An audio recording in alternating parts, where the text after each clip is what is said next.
right, Bobcat Lady Cat fans, we're here, Coach's Corner. This segment sponsored by Roofmasters and Bubba's 33 in Longview, Texas. Today our guest is Coach Jared Duncan. Coach Duncan, how are you today? I'm great. Thanks for having me. Now we're here, track season. We're into the end of the final event of the state.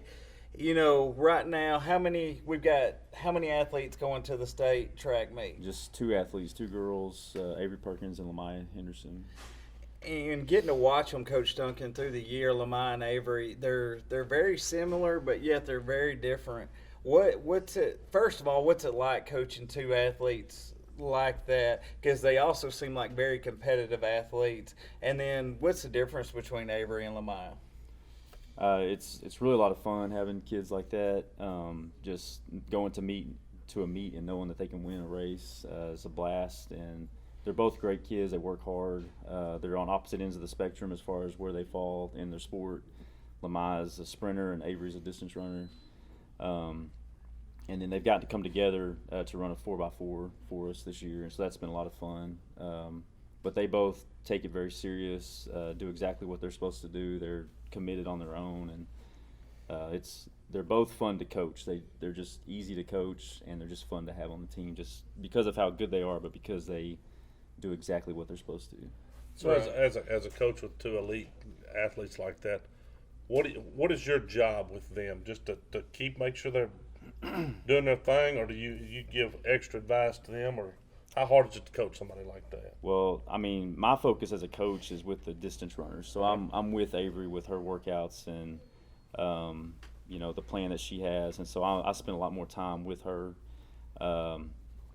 With Lamaya, I'm with her, and I kind of just make sure that she's on time and doing, getting to where she needs to be, especially at meets, because she has her routine, and I want her to be relaxed and be able to go through that and get exactly what she needs. And so that's more my focus, just getting her there. And Avery, I'm kind of in it with her from the morning workouts and everything we do together. So. When did you know that you had two special young ladies?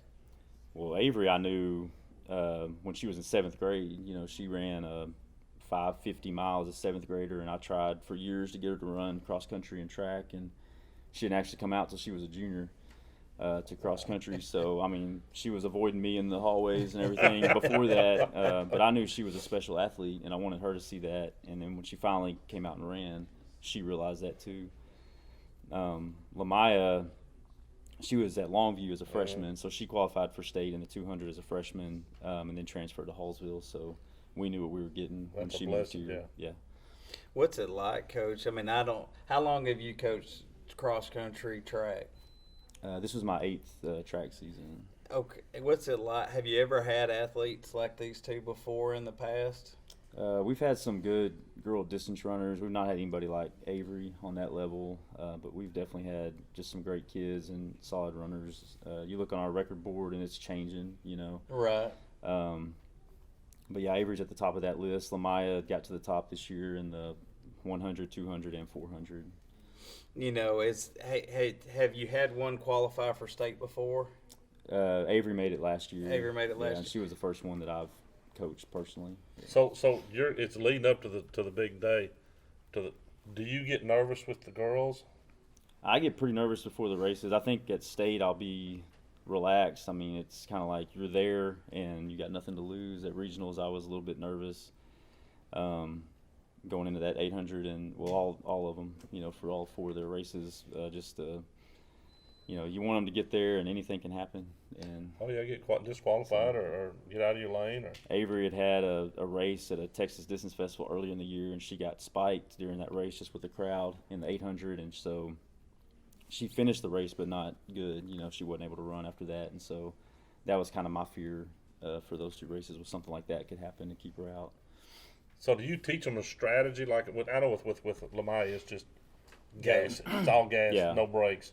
With Avery, is there a strategy that you help them with, or? Well, she was definitely focused on just being in the top 2 at regionals. So we know who the first place is in the 800. She's been the state champ the last 2 years, and Avery, as a sophomore, tried to follow her first lap, and then didn't have enough to finish that race strong. So she's really focused on getting second. Letting that girl go, focus on that third place, and making sure she beats her. That's kind of her strategy. She'll do the same thing in the mile. I think she's got a better chance to win the mile at state. So she's going to be right in that top 2 or 3 the whole race, and then see if she can go at the end. Can you pick up time this late in the season? I mean, can you drop your time a little bit this late, or is it? I mean, you're running a steady same thing pretty much, or? Yeah, I mean they can. Right now, their focus in all their workouts is just what's going to, make their legs feel fresh and give them a little bounce in the race. And so we've decreased Avery's volume a little bit on workouts, and we'll do that this week and next. And we stay in pretty much the same routine. They both will, but we'll decrease the volume just a little bit and just try to get a second or 2 faster is going to make a difference in Avery's races, and Lamaya, split seconds will change. It's crazy, Coach, because both of your athletes that you have, don't get me wrong, the mile is tough, the 100 is tough, but the 200 and 800 are painful, and especially on how are these 2 young ladies throughout the year? Because the 800, you can't sprint it the whole way, but you can't also pace like a mile. And the 200, it's a pure go, but it's not like the 100 either. How do you get those young ladies to break through that pain barrier? Is that something they've done on their own? Yeah, I think they're special athletes, these 2, and I think the 800 is one of the hardest races in track, probably the hardest. Yeah. And I think it just takes a special kid that's willing to put themselves through that pain. And Lamaya she's so strong. She's a really good 400 runner as well. And I think she probably could have gone in the 400 as easily as she could have the 100. So she's a strong runner. Right. That helps her finish a 200. And you see that when she races. But yeah, I don't know if that's something you teach kids. Right. I think they're special kids that they have that determination and grit and the toughness to do it. Yeah, they've got it. Coach, last question as we're running out of time. We've seen it, talk to the athletes, but you step down there, you're at Texas Relays. All those people in the stands are out there. What's it like as a coach to look around and see all of that? Is it pretty neat? Yeah, it's cool. I mean, it's a great venue to run a meet, and I love it for the kids to have that experience. And so that makes a lot of fun for me to see them on the track and just know they're experiencing it and doing what they love. So cool. That's cool. Coach, thank you for joining us. Fans at home, that's been Coach's Corner with Coach Duncan. We'll see y'all next time.